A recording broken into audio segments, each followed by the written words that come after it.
all of us, and this is something that Carl Jung was the first person to really dive into and explore. We speak to it a little bit now with a little bit more nuance than my brother Carl did back in the day. He was doing the best he could with the tools he had. But we understand that they're not as binary. He used to say that like the animus was the masculine parts of a woman and the anima was the feminine parts of a man. It's not that simple. We all have both masculine and feminine energetics within us. But I want to name, as we start to talk about these energetics, that they can be loaded, right? A lot of us have a lot of our wounding that is surrounding these like terms, masculine and feminine. There's a lot of ways to talk about these energetics other than calling them just masculine and feminine. And I wrote a book on this topic. And when I was writing the book, I really thought about like, do I want to speak of them in the terms masculine and feminine, because there's so many like pain points that people hold.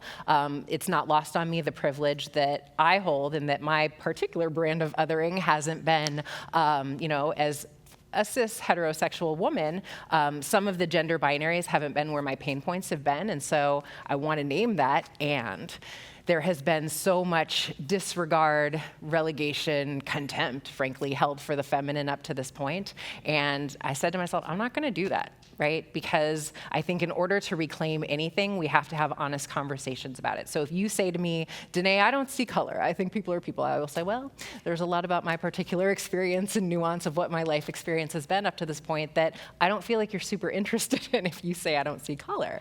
To me, when we can't talk about masculine and feminine energetics and the ways that we've been socialized around gender, we're missing so much of the history around really what makes our relationships so unbelievably difficult, and why we've been struggling up to this point. So we got to talk about it in order to heal. Big breath, right? Now, all that being said, we're going to get into the history of patriarchy. And here's another thing that I want to talk about with such unbelievable clarity. When I say patriarchy, y'all, I am not saying men.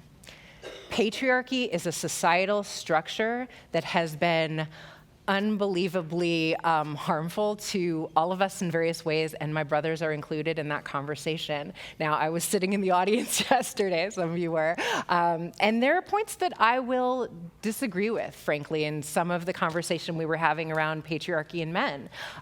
Something I will say is, men are not the benefactors of patriarchy. And to my sisters in the audience, we've got to stop with that narrative because men are half the population. And so if we continue the narrative that men are the sole benefactors of patriarchy and this is working for them, what possible, sometimes the words leave me, what possible incentive, that's the word. Vanessa normally finishes my sentence when I can't find the word. She's not here with me. She's like, incentive, Dené, you mean incentive. What possible incentive would our brothers have for attempting to change the system? And as feminist scholar Bell Hooks talks about, there is a normalized traumatization of little boys that occurs in this society every day. And this is not in any way to shame my sisters, because something I say often is that patriarchy teaches men not to feel, and it teaches women not to care about the fact that men don't feel. And I can't tell you the extent to which working with men intimately has completely shifted, broken my heart open to the experience of what it is for men and the normalized traumatization that Bell Hooks talks about. And what does that look like? Let's be specific, right? A lot of times what that looks like is a little boy who's getting picked on at school, goes home and tells his father about it, and his father says, don't be a punk. Get back in there and you fight him like a man, right? Or a client of mine who was telling me about the experience of losing his grandmother, who had been everything to him. And when he went to tell one of his best friends and started crying, his best friend said, man, don't be a bitch, we're at school. These are the types of things that happen to little boys in our society every day, but nobody talks about it. And then in relationships, and not just in heteronormative relationships, there's an internalized sense of shame around the ways that I can't be what I've been socialized to be as a man. And I think that we as women really have to take ownership of the ways that all of us were raised in this patriarchal society. It's been the air that all of us have been breathing, and nobody's benefiting from not living a fully integrated life and not feeling like I can be the fullest aspects of my humanity and not be okay, yeah? I often say that there's an unspoken war of the sexes happening, and we make light of it, right? And this is things like, that I never thought about in my marriage, but actively participated in, which is like, we as women actively comparing notes on whose husband is more useless than the others, or, whoa, somebody spelled that one.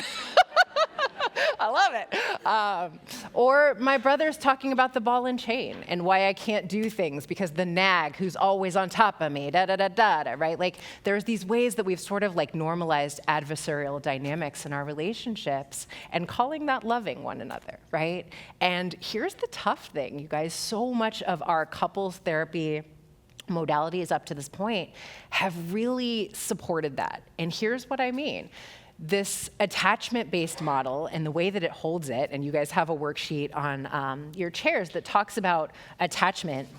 And what I think is important to understand is that there's so much about attachment and the way that we've been talking about it in our relationships that really suggests that your partner should pick up where your parent left off. And they should start reparenting you and seeing you and loving you in all of the ways that you've longed to be loved for this entire lifetime and giving you all the things that your parent never gave you, and that means it's your person, right? Here's the trouble with that. Both of us were not loved and parented and supported in the way that we long to be parented. And so we're sort of, it's a little of what Dr. Mate was saying yesterday. We're like at that level with the amount of healing that we've done. And so if both of us are really struggling in the water, it's a really unreasonable expectation that this person will have the capacity to be the perfect parent for me when they are also looking for someone to be that for them, right? But, I think it's important to understand when we go back and look at like, how did we get here in these adversarial templates that we've been holding? This is historic stuff, y'all, right? So when we break down the history of patriarchy, which is 3,500 plus years, and here's what's interesting, we don't learn a lot in school about the fact that there were matriarchal cultures, and it was not always the societal structure that was based on dominance, and there are elements of that dominance that I think we have to start being really honest about in ways that we haven't been. Meaning, a patriarchal society was structured around dominance and the act of genocide in order to take land from other people, the act of slavery to have people come over here in slave ships to build these societal structures and buildings that we live in. And then there was the act of having a woman who was essentially your object and your possession. And when you have a wife, she is yours. And you get to treat her like this object that needs to comply and needs to keep the house and all of these different variables that continue today in a lot of ways. And what I didn't understand about the early aspects of patriarchy was there was a way that we as women used to really be a lot more collectivist in our ways of being. And I'm not just talking about like hanging out with our girlfriends, Sex and the City style. I mean, we used to really sit in circles and we really used to be in community. Men did too. Right? And that's a whole other conversation, and we'll get there. But there was a very specific way that we pulled these women out of circles, right? And we said, you will fall in line with this nuclear family structure. You will be given your land, and you will be given this home, and you will go there and you will like it. And if you will not remarry if you're widowed, or if you want to stay single, we'll call you a witch and we'll burn you alive. And I can feel the energy, because all of us feel that in our body. That's our ancestral trauma you just felt, y'all. Big breath. And so that's something we as women have been carrying in terms of our inability to trust the masculine. And when I say masculine, I mean the male collective in this context, that we've carried generationally. And the reason we say we carry these things generationally is because whether it's explicit messages, and I did get this messaging explicitly, don't trust a man, right? Don't ever put your trust in a man. Make sure you've got your own. My mom used to say, she'd be mad at me for sharing this, but she used to say, men are on a need-to-know basis, and there's actually very little they need to know, right? And those are the types of messages that we got, like cover your butt. Don't have yourself in a position where a man can hurt you. That is passed down. I joke sometimes, have any of you guys seen the show, The Marvelous Miss Maple? So good, right? She's hilarious. So there's this scene in it that I think is like such a beautiful example of what is passed down to women that makes our relationships so unbelievably difficult in heteronormative dynamics, which is, so her husband goes to bed, they go to bed at the same time, right? She springs up, she goes into the bathroom, she starts doing her hair like in rollers, she puts all this cream on her face, she like does all of the like pre-bed stuff, and then she gets back in bed and goes to sleep, sets an alarm, gets up before he wakes up, does her hair again perfectly, puts her full face of makeup on, and then lies down next to him again. And it's like, oh God, good morning. But many of us were taught to play these games in our relationships because the goal is to be chosen. The goal is to be the perfect, non-aging object that is desirable so that you don't reach a certain age where your viability or your market price. I heard someone say that the other day about like women over a certain age, and I was like, market price, it's like we're like a piece of fruit. Like going to be plucked off the shelf and like, oh, no, she's past her age, or like her market price has gone down, right? But there's so much normalization of the objectification of women.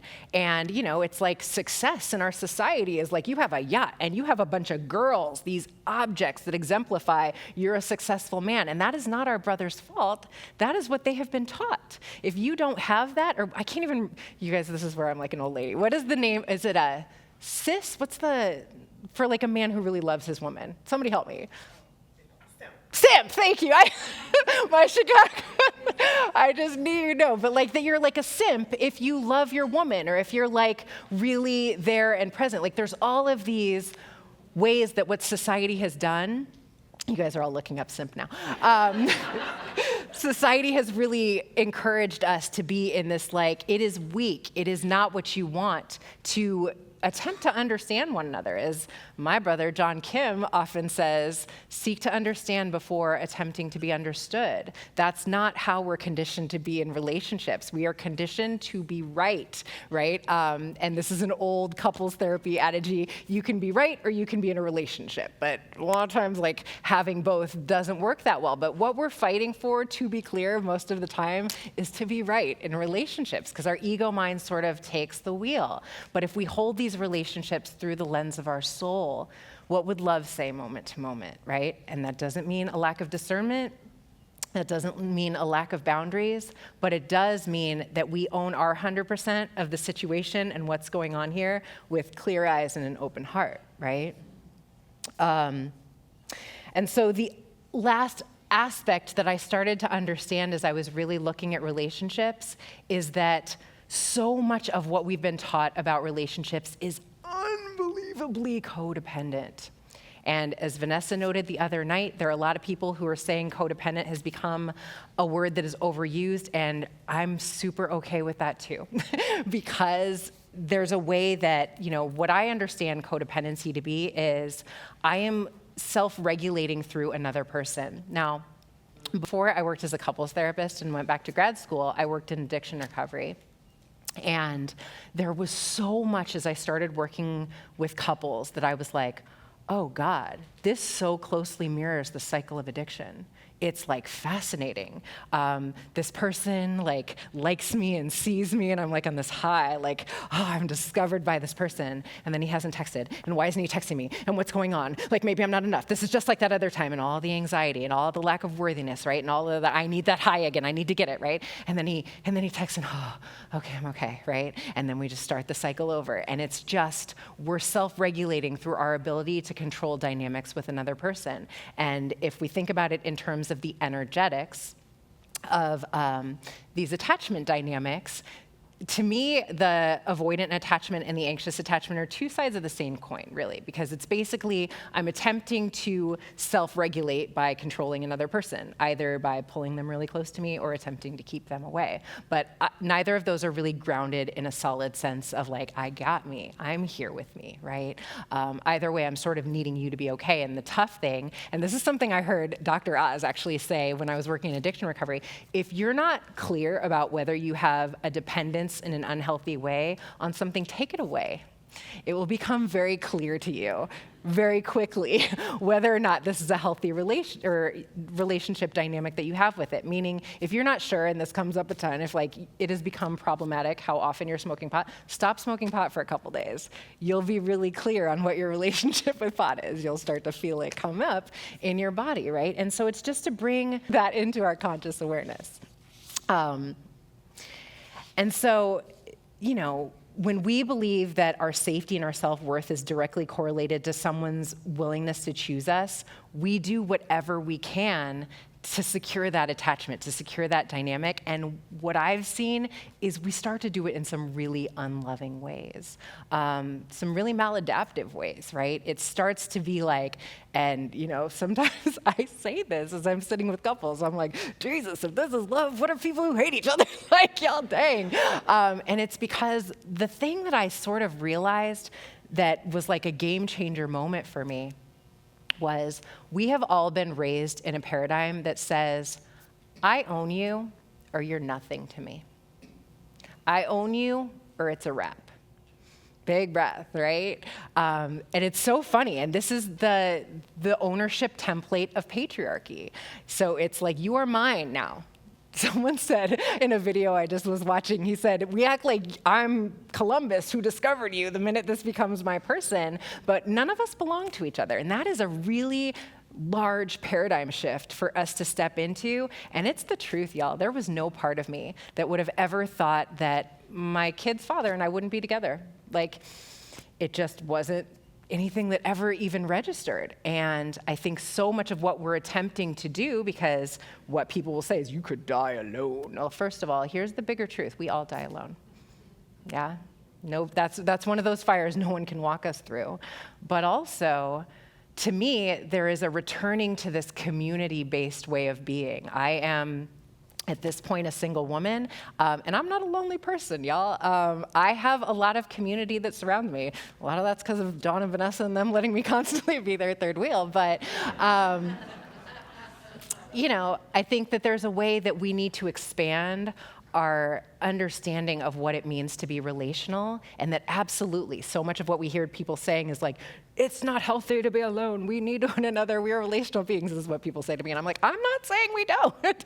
I'm just saying we are looking for one person to give us what an entire community, from my perspective, was meant to support us in having.